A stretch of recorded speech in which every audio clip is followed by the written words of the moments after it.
My journey with abuse started as a child, and when abuse starts that young, you don't learn how to have boundaries, you don't have any self-worth. It's really easy to lead that into adulthood.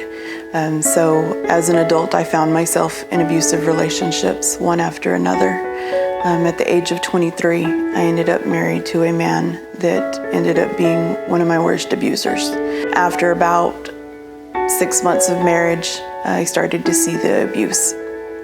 And the abuse started to escalate quickly. You know, it started with getting called ugly words, then getting pushed, then getting slapped, then getting punched, then getting kicked, and it just continued from there. I ended up pregnant with twins, and I decided that it was time to leave when I started to see abuse happening while pregnant. He came home one night and was intoxicated and choked me until I almost passed out, and I knew that I had to leave. I knew I needed to protect my babies. HCWC really changed my life. Getting in contact with them and receiving the services that I received actually completely altered everything that I knew from childhood on.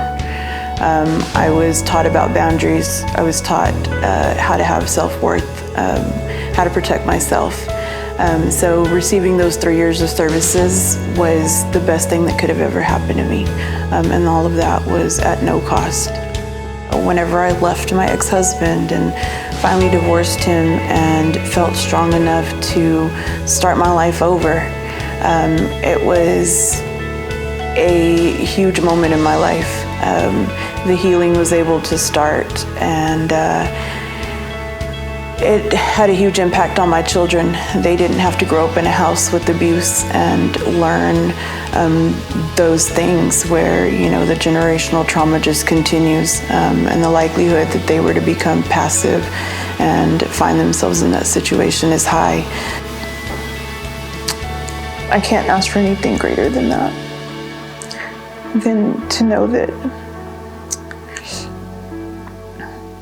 I was able to stop that for my children, and knowing that my grandchildren and my great-grandchildren one day will be able to know a life without violence. I think the biggest way anyone can give back is by just being compassionate.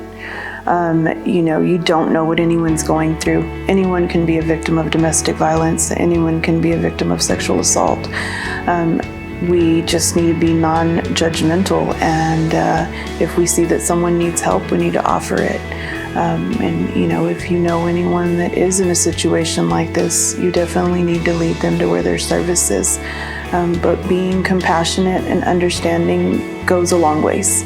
You know, you may see people acting out in a way that you don't understand. You don't need to. Just be there, and know that there's probably something else bigger going on that they need help with.